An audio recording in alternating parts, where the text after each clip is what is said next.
Howdy, hi. It is Dear Job Sports MLB Rundown picks and predictions for Wednesday, August 6th, 2025. We're looking at the best bets of the day. Let's get into the video. All right, first things first, got to recap the previous day's results. So far on the day, we are flawless. 6-0. We had the Twins plus 140 on the money line in the over 8.5 runs. That one cashes. Final score here, Minnesota 6, Detroit 3. It really does make a difference when the opposing pitcher used to pitch for your baseball team and you know everything that he has. Chris Paddock only went 4 innings, giving up 6 hits and 4 earned runs to the Twins. He did not strike out a single batter.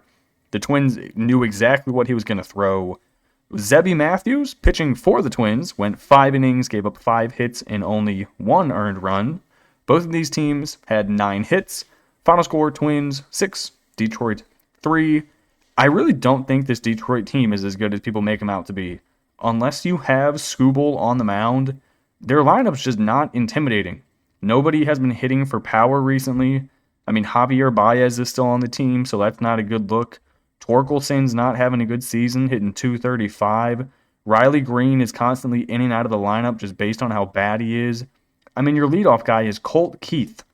Do you really want your leadoff to be Colt Keith? No, you do not. Next game, it was the Brewers minus 1.5 at plus 120. Then we also had the over of 8.5 runs. Final score here, Milwaukee 7, Atlanta 2. Somehow both of these teams had 8 hits, but this is why the Brewers are 24 games over 500 and the Braves are 18 games below. The Brewers actually know how to score. The Braves do not. Freddie Peralta went 5 innings, giving up 4 hits and 1 earned. Joey Wentz went 5 1/3 innings, giving up 7 hits and 5 earned. This Brewers team, I think they now hold the best record in baseball at 69-44. The Braves, 47-65, are horrible.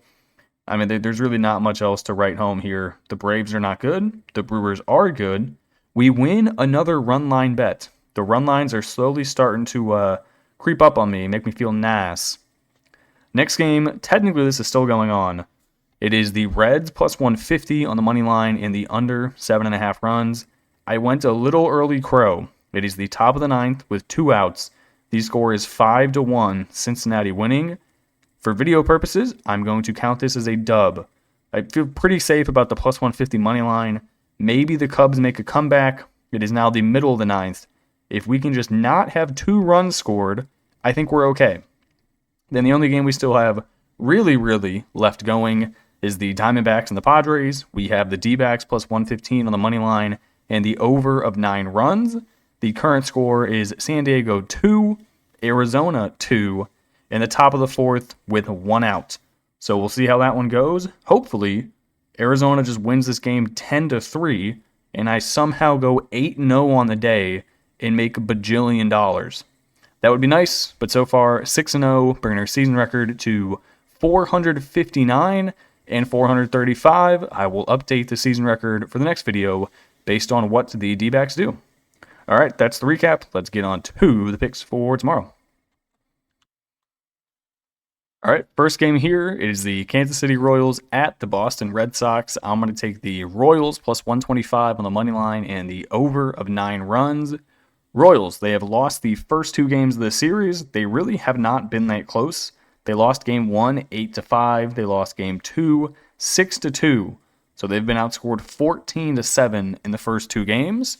They have Michael Wacha on the mound, 5-9 with a 3.38 ERA.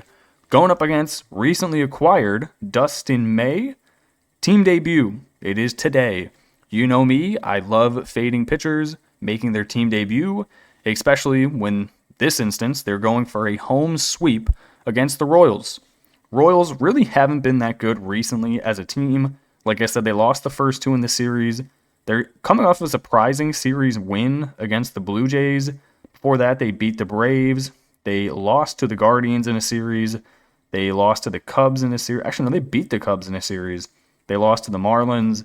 I don't think they're that good, but I don't think they're going to get swept on the road at Boston. I think they hold themselves to a high enough standard where they're actually going to go to try out and get the win here. Red Sox, Dustin May. There's a reason he's no longer on the Dodgers, and that's because he's not very good. His most recent start for the Dodgers was actually pitching against this very Red Sox team, where he went 5 innings, giving up 5 hits and 4 earned. His previous starts, he gave up 0, 7, 2, 4, 3, 3, 3, 5, 3. None of those are good numbers. He's not pitching for length. His previous 3 starts, he has not made it past the 5th inning. And I really don't trust this Red Sox middle-ish to the back of the bullpen. I don't trust him at all. So I think it's good value here, fading Dustin May, making his Red Sox debut. Give me the Royals, plus 125. Give me the over, 9 runs. Next game, if it ain't broke, don't fix it. Reds, plus 120, under 7.5 runs. They have their ace on the mound, Andrew Abbott, 8-1 with a 2.15 ERA. Going up against Cade Horton, 5-3, 3.42. I mean, you have Cade Horton. Horton has a who. The Cubs can't hit a baseball right now. I don't know what's going on. This team was absolutely mashing, and now they can't do anything. Their most recent games, they've scored 1, 2, 5, 3, 1, 3, 3, 4. They're not even sniffing the baseball currently, and it's really the bottom half of the lineup. If you look at it, you have Ian Happ hitting 227, Willie Castro hitting under 250, Dansby Swanson hitting for power, surprisingly, but still hitting under 250. Suzuki's dropped under 250. PCA, I haven't heard or seen him in the news in like a month. He's just not doing anything for this team. They're kind of, I say, losing ground.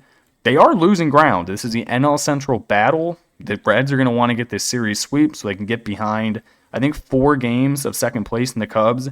And the Brewers are absolutely running away with it. The Cubs are now 4 games back of the Brewers in the division. It's kind of over in terms of division race. There's not enough baseball games to make it up. If you push this to 6 or 7, it's going to be real tough to get it back. I don't think the Cubs are playing good baseball. The Reds are one of the hottest teams in baseball. With Andrew Abbott on the mound, 2.15 ERA. This dude has been an absolute rock. Give me the Reds, plus 120. Give me the under, 7.5 runs. All right, next game we're looking at, we are going to back the better baseball team with the better pitcher and the better lineup and the better record. And you can go better everything. I mean, the only thing that's not better in Colorado is something I can't talk about because it's not legal in my state yet. But we're not going to talk about that. Blue Jays, minus 2.5 at plus 105. Don't mind if I do. I will also take the over of 11.5 runs. The previous 2 games of the series, game number 1, the Blue Jays won 15-1. Pretty sure that 2.5 is good there. Game number 2, currently still going on. They are winning 7-4. I mean, this Rockies team is just egregiously bad at baseball. Their most recent games, they've lost 15-1, 9-5. They did have some weird games against the Pirates where they scored 17 runs and then 8 runs. I'm not going to count that because it's the Pirates. They lost 5-0 to the Guardians, 10-4 to the Guardians, 5-1 to the Royals, 18-0 to the Royals. If they don't win the baseball game, they do not cover the run line. I feel pretty good about laying the 2.5. The Blue Jays have been one of the hottest teams in baseball. I don't trust any home pitcher for the Rockies. I mean, it's Kyle Freeland. He's 2-11 with a 5.26 ERA. This entire Rockies lineup is awful. You have a dude named Warming Bernabel. I don't even know what that is. And Kyle Farmer is still on this team. Braxton Fulford. These are not real people. I'm convinced they're not real people. Give me the Blue Jays minus 2.5, plus 105. Give me the over. The Blue Jays win this game 13-2. Next game, I do not have a listed pitcher yet, but I'm fading the Tigers again because they have Jack Flaherty on the mound. I don't think he's good at baseball. And the Twins are going to want to win this series just for a pride thing. They traded away their entire team. This is the AL Central workhorse at the top. They have a 7-game lead over the Guardians. The Twins are just going to want to get this dub for the mental state. I don't know who's pitching, but I am perfectly fine with fading Jack Flaherty. He has not been good recently. 6-2, 4.36 ERA. His most recent starts, he's given up 1, 0. I said not good. Those are both good. But here's the bad part. 3, 4, 2, 2, 3, 8, 7, 3. That's not good. Really not that good. And the Tigers, they were on a bad stretch. They started playing well for a while. they still aren't consistently scoring. So far this series, they've scored 3, 6. At the Phillies, they scored 0, 5, 4. Diamondbacks, they absolutely mashed. I just don't trust this team at home.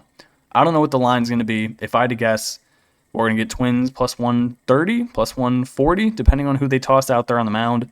Whatever the line is, I'm going to take. I'm not laying minus, I'd guess, 170 or 180 with Jack Flaherty in a Detroit Tigers offense who has proven this year they can be completely inept at the plate if they want to. So give me the Twins, whatever the number's at. Don't know, don't care. Give me the over. All right, next one. White Sox plus 1.5, minus 105 at the Mariners. Also going to rock the under of 7.5 runs. This one is probably the most ridiculous take of the night, considering the White Sox are 28 games below 500. They're horrible. And the Mariners have added a bunch of power to their team and are currently 7 games over.